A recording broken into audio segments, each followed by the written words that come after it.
ఈరోజు అక్టోబర్ 31 సర్దార్ వల్లభాయ్ పటేల్ గారి పుట్టినరోజు. ఈ రోజుని ప్రతి సంవత్సరం రాష్ట్రీయ ఏక్తా దివస్గా జరుపుకుంటాం.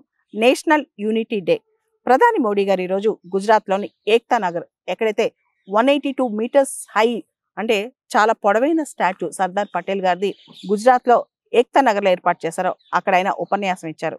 మనందరికి తెలుసు సర్దార్ పటేల్ గారిని మనం ఐరన్ మ్యాన్ ఆఫ్ ఇండియా అని పిలుస్తాం, ఉక్కు మనిషి అని పిలుస్తుంటాం. భారతదేశానికి స్వతంత్రం వచ్చినప్పుడు మన దేశంలో అనేక ప్రిన్స్లీ స్టేట్స్ ఉన్నాయి. వాటన్నిటిని ఏకీకృతం చేయడానికి ఆయన చేసిన కృషి మరవలేంది. ముఖ్యంగా దాదాపు 560 సంస్థానాల్ని ఆయన భారతదేశంలోకి విలీనం చేయగలిగారు. దీనిలో ఆయన carrot and stick policy follow అయ్యారు. ఈ రోజు సర్దార్ వల్లభాయ్ పటేల్ గారి గురించి గుజరాత్లోని ఏక్తా నగర్లో భారత ప్రధాని మోడీ గారు మాట్లాడుతూ, సర్దార్ పటేల్ కాశ్మీర్ని అన్ని ప్రిన్స్లీ స్టేట్స్ ని ఎలా భారతదేశంలో విలీనం చేశారో అదే విధంగా విలీనం చేద్దామన్నారు. కానీ నెహ్రూ గారు ఒప్పుకోలేదు. నెహ్రూ గారు ఒప్పుకోకపోవడం వల్ల చాలా తప్పిదాలు జరిగాయి. కాశ్మీర్కి ఒక సపరేట్ రాజ్యాంగం, సపరేట్ ఫ్లాగ్, ఇవన్నీ కూడా నెహ్రూ గారి వల్లే వచ్చాయి. అవి లేకుండా ఉంటే ఇన్ని కష్టాలు కాశ్మీర్ ఫేస్ చేసేది కాదు, భారతదేశం ఇన్ని టఫ్ ఛాలెంజెస్ ఫేస్ చేసేది కాదన్నట్లు మోడీ గారు ఈరోజు పెద్ద స్పీచ్ ఇచ్చారు.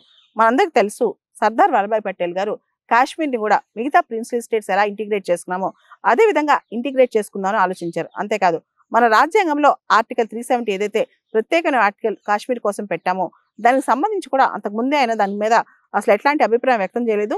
అలా ప్రత్యేక హోదాని కాశ్మీర్కి ఇవ్వాలని కూడా ఆయన అనుకోలేదన్నమాట. కాశ్మీర్ కూడా భారతదేశంలో ఒక భాగమేనే ఆయన అనుకున్నారు. అయితే మన మొట్టమొదటి ప్రధాని పండిట్ నెహ్రూ గారు కాశ్మీర్కి మన రాజ్యాంగంలో ఆర్టికల్ 370లో అనేక రకాల సదుపాయాలు కల్పించడం, అంతేకాదు కాశ్మీర్కి ప్రత్యేక రాజ్యాంగం, ప్రత్యేక ఫ్లాగ్, ఇవన్నీ కల్పించడం, ఇవన్నీ చేశారనమాట. దీనివల్ల మనం చూస్తే కాశ్మీర్లో సపరేటిజం ఏదైతే వేర్పాటువాదం బలపడిందో, తర్వాత ఈ టెర్రరిస్ట్ క్యాంప్స్ ఇవన్నీ వచ్చాయో, వీటన్నిటికీ ప్రధానమైన కారణం ఆర్టికల్ 370 నుంచి అక్కడ దాని మూలాలు ఉన్నాయని చెప్పి, అందువల్లనే 2019లో ఆర్టికల్ 370ని భారత ప్రభుత్వం రిపీల్ చేసిందని కూడా ఒక ఆర్గ్యుమెంట్ ఉందన్నమాట. ఇదంతా మనం చూస్తే సర్దార్ వల్లభాయ్ పటేల్ గారు మొదటి నుంచి కూడా భారతదేశం యొక్క ఐక్యతని కాపాడాలనే కోరుకున్నారు. అందుకనే ఆయన బర్త్డేని రాష్ట్రీయ ఐక్యతా దివస్ అని లేదా నేషనల్ యూనిటీ డే అని పిలుస్తుంటాం అనమాట.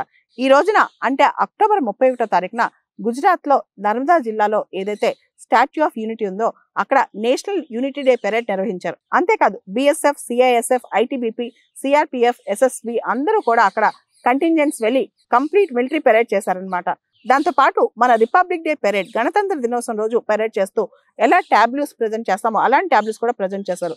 ప్రత్యేకంగా ఈ రోజున 900 మంది డాన్సర్స్ భారతీయత ఉట్టిపడేలా స్టాచ్యూ ఆఫ్ యూనిటీ దగ్గర డాన్స్ చేస్తున్నారు. ఇదంతా ఒక అద్భుతం అని చెప్పొచ్చు. మోడీ గారు కూడా ఈ రోజున అక్కడికి వెళ్ళారు. ఇప్పుడే కాదు, దాదాపు ప్రతి సంవత్సరం కూడా అక్టోబర్ 31వ తారీఖున స్టాచ్యూ ఆఫ్ యూనిటీ దగ్గరికి వెళ్తున్నారు. 2014వ సంవత్సరంలో భారత ప్రధాని మోడీ గారు మొట్టమొదటిసారిగా ప్రధానమంత్రిగా, భారతదేశ ప్రధానమంత్రిగా ప్రమాణ స్వీకారం చేసింది కూడా ఇదే రోజు అక్టోబర్ 31వ తారీఖు అనమాట. దాంతోపాటు ఈ రోజున ప్రత్యేకంగా సర్దార్ వల్లభాయ్ పటేల్ గారి స్టాట్యూ ఆఫ్ యూనిటీ దగ్గర శౌర్య చక్ర అవార్డ్స్ మరియు గ్యాలంటరీ మెడల్స్ కూడా ఇస్తున్నారనమాట. ముఖ్యంగా ఎవరైతే యాంటీ నక్సల్ ఆపరేషన్స్ లో వాళ్ళ జీవితాలు సాక్రిఫైస్ చేశారో వాళ్ళ కోసం గ్యాలంటరీ మెడల్స్ కావచ్చు, శౌర్య చక్ర అవార్డ్స్ కావచ్చు, ఇవన్నీ కూడా ఈ రోజు ప్రజెంట్ చేస్తున్నారు.